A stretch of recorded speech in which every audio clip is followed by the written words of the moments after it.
Bismillahirrahmanirrahim. Assalamualaikum warahmatullahi wabarakatuh. Kami dari kelompok 8 akan menjelaskan mengenai materi pengertian dari sita jaminan dan bentuk-bentuk sita jaminan, di mana saya Risnayanti sebagai pemateri pertama, kemudian akan disusul oleh teman saya, Saudara Saring, sebagai pemateri kedua. Nah, sita atau beslak ialah suatu tindakan hukum yang bersifat eksposional atas permohonan salah satu pihak yang bersengketa untuk melindungi atau mengamankan barang-barang yang menjadi sengketa atau barang-barang yang menjadi jaminan untuk atau kemungkinan akan dipindah tangankan, dibebani, dihilangkan atau bahkan dimusnahkan oleh pemegang atau pihak-pihak yang menguasai barang-barang tersebut untuk menjamin dapat terlaksananya keputusan hakim sebagaimana mestinya. Nah, penyitaan ini bertujuan untuk dapat terlaksananya keputusan perdata barang-barang yang disita untuk kepentingan debitur atau penggugat. Kemudian barang yang telah disita ini disimpan atau dibekukan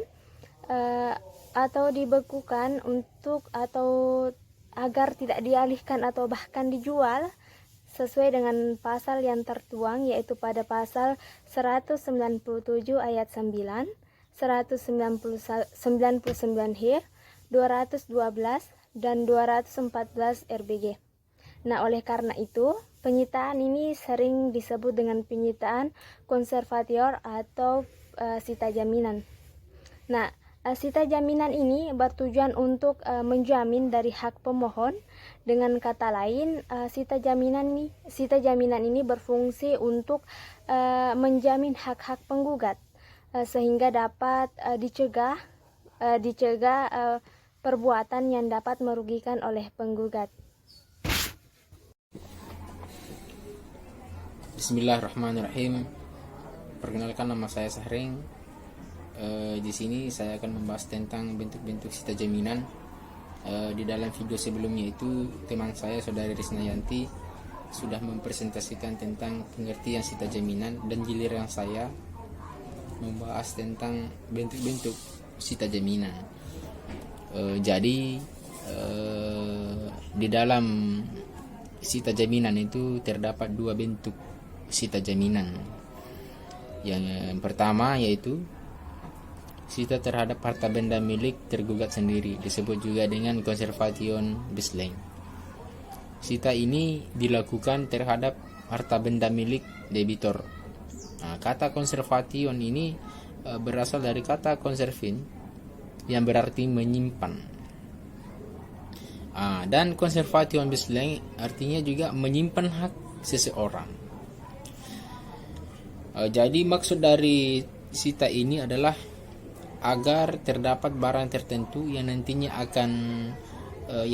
dapat dieksekusi untuk pelunasan tergugat. Jadi apabila tergugat memiliki hutang, maka dia memiliki barang juga, maka barang itulah yang akan dijadikan sebagai pelunasan hutangnya. Selanjutnya, di dalam perihal sita jaminan besleng, konservasi besleng ini diatur dalam pasal 227 ayat 1 HIR. Jadi intisari dari ketentuannya adalah yang pertama, harus ada sangkaan yang beralasan bahwa tergugat sebelum putusan dijatuhkan atau dilaksanakan mencari akal akan menggelapkan atau melarikan barang-barangnya. Yang kedua, barang sita itu merupakan barang kepunyaan orang yang terkena sita, dalam artian bukan pemilik penggugat. Yang ketiga, permohonan diajukan kepada ketua pengadilan negeri yang memeriksa perkara yang bersangkutan. Keempat, permohonan harus diajukan dengan surat tertulis. Jadi permohonan itu tidak boleh dilakukan secara langsung, tetapi diajukan terlebih dahulu dengan surat. Kirim surat dulu, baru bisa diurus prosesnya. Selanjutnya itu yang kelima itu atau yang terakhir, sita konservatori ini dapat dilakukan atau diletakkan baik terhadap barang yang bergerak dan barang yang tidak bergerak. Jadi sita ini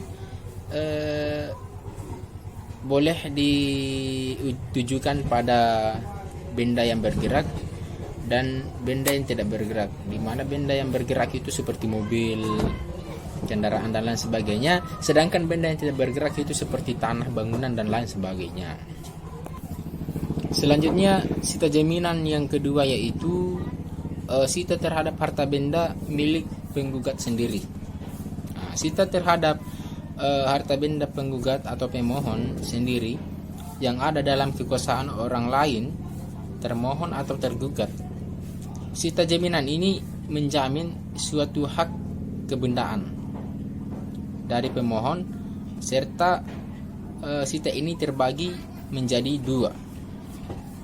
Nah, jadi sita ini sebelumnya dia ini menjamin tentang sita jaminan kebendaan, bukan sita jaminan mengenai uang, khusus mengenai kebendaan. Dan sita jaminan ini terbagi menjadi dua. Yang pertama itu sita refinjatior, terdapat dalam pasal 26 HIR atau 260 RBG, dan sita marital.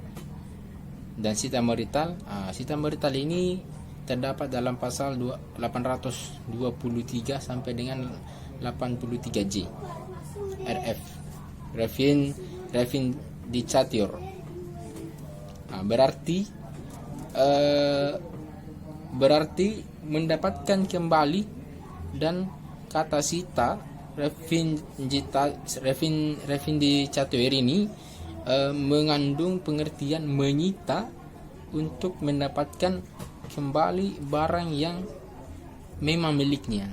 Jadi artinya di sini maksud dari